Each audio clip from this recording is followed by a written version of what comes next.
Red Tribe started with one old Maasai widow, and she came to the house with a whole bundle of beadwork that she'd made, and she wanted to sell them to me.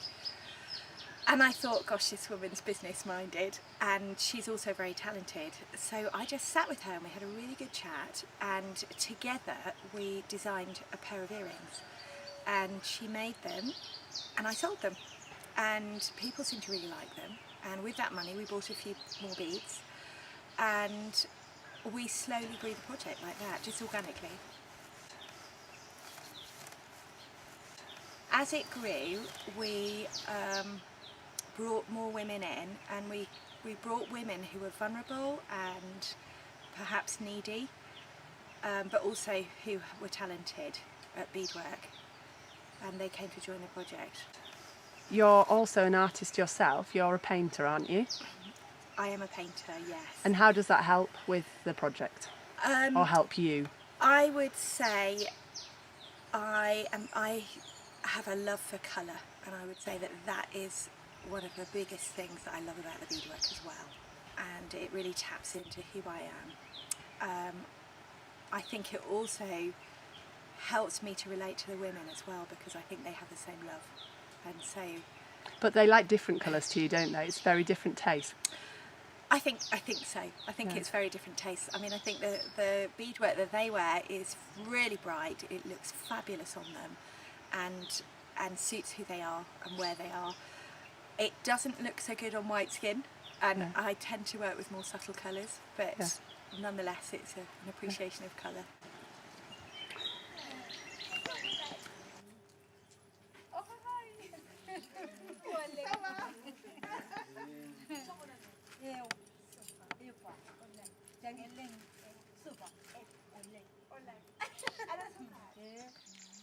The women tend to come to the house about once a week, and they collect the beads and designs, and then they take those home, and then they work at home, generally just sat outside their huts, perhaps with another couple of women, and they just work from home, and that makes life much easier for them, because they can it fits into their busy life, and they've got a lot to do, so it's important. Yeah. And when they come to the house, they're in your studio, aren't they? Yeah.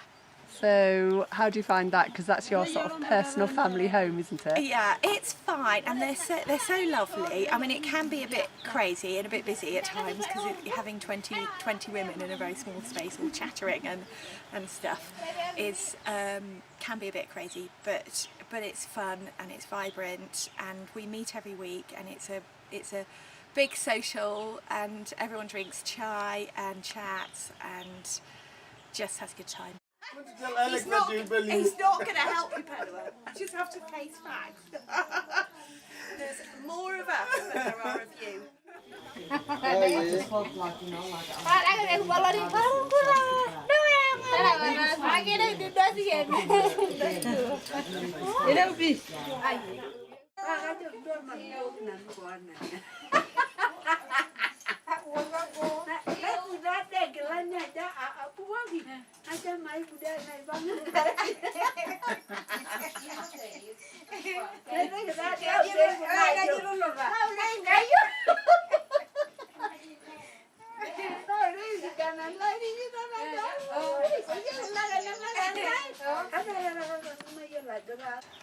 My main role is designer, so I design a lot of the products that we sell. It's also to market those products and buying the materials we need, and I work closely with the manager to help manage the women, and it's generally building relationships with the women and their families. Which you really enjoy, don't Which you? I really enjoy. Yes. Even though you can hardly speak to them in their own language, you still get this Even though I do struggle with relationship. communication, we've got a fantastic relationship. Yeah, and I love it.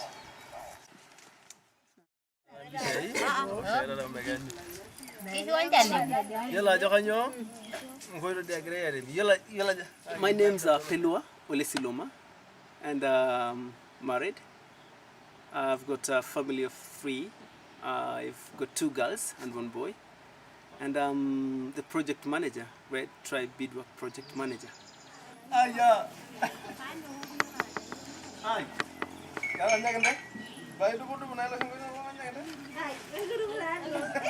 I do several roles in the beadwork project. I pay the ladies. I also do the checking of the quality, making sure that the quality of the product that are produced are actually really in good standard, in high quality.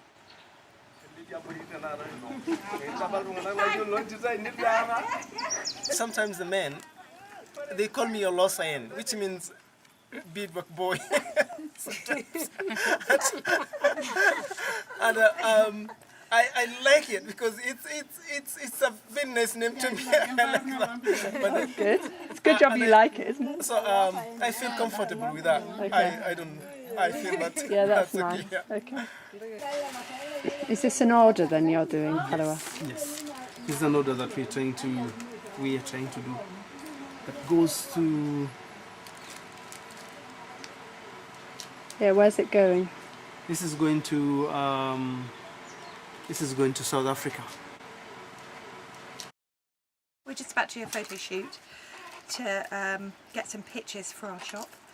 And we have a model with us, which is great. Beautiful model, names.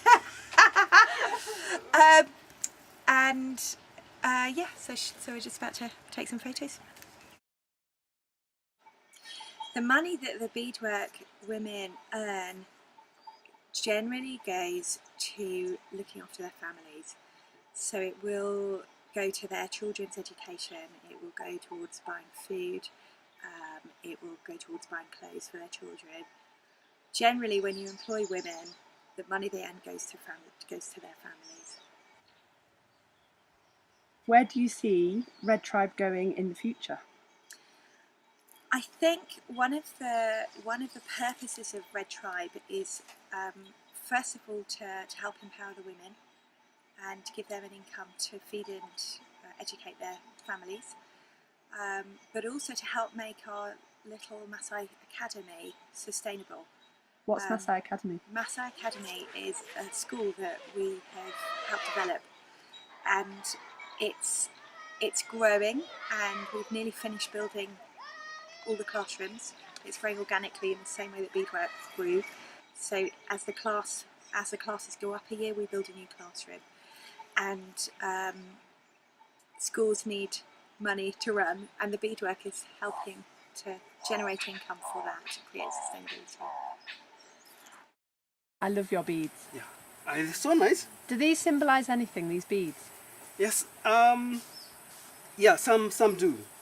Sometimes when these ones are given, sometimes when you graduate from childhood to become a Moran, then you will, they give you some of this. Okay. So it's like when they give you some of this, and some like this. Yeah. You are given this by sometimes your mom. Your mom can make some of this, or the girls within the community. Okay. So you were given this. Oh, so that was when you had a coming of age ceremony. Yeah. Yeah.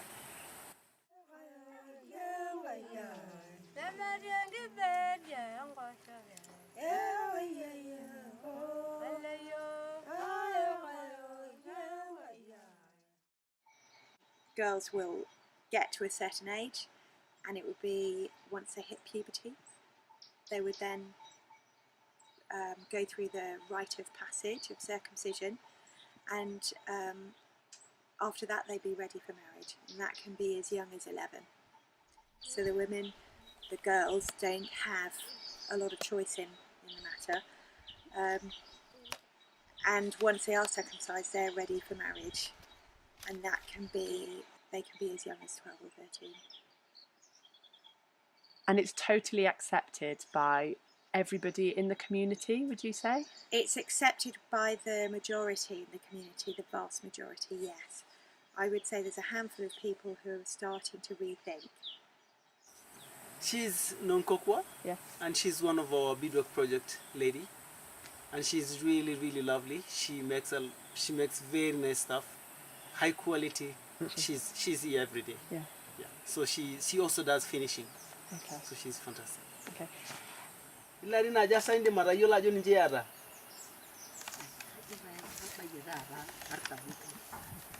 She said maybe she's in her 40s.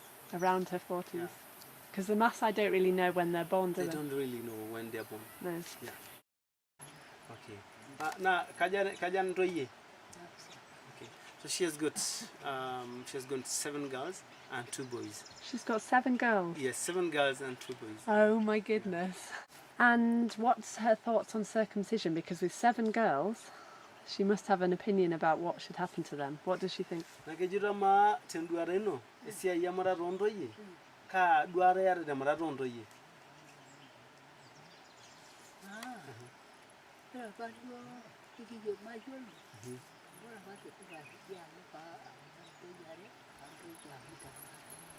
So she said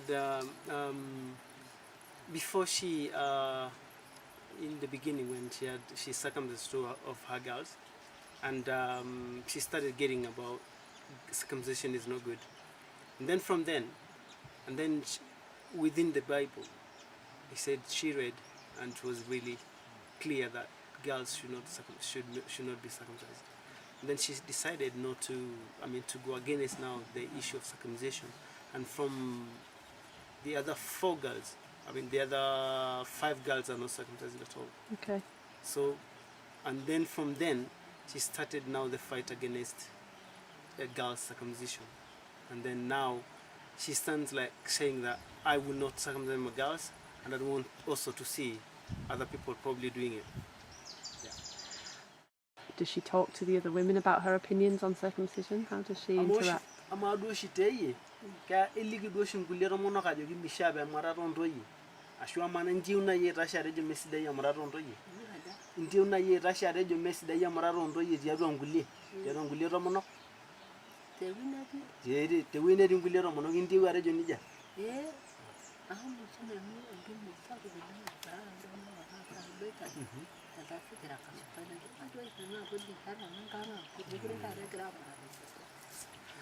So she said that there were some big meetings that were held sometimes within the community here, and all the other women were kind of afraid to stand up and say girl circumcision is not good. And I stood up and actually talked with a big on a big crowd of people, and I actually said that girl circumcision is no good. So I'm very brave to stand on a big crowd and say this is not right. So people do know what she thinks. Now ke yolo dunganak duenda munorino.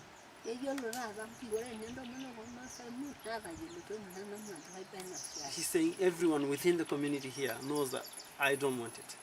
Yeah. I'm very impressed. That's a very brave lady. Yeah, sure, she is.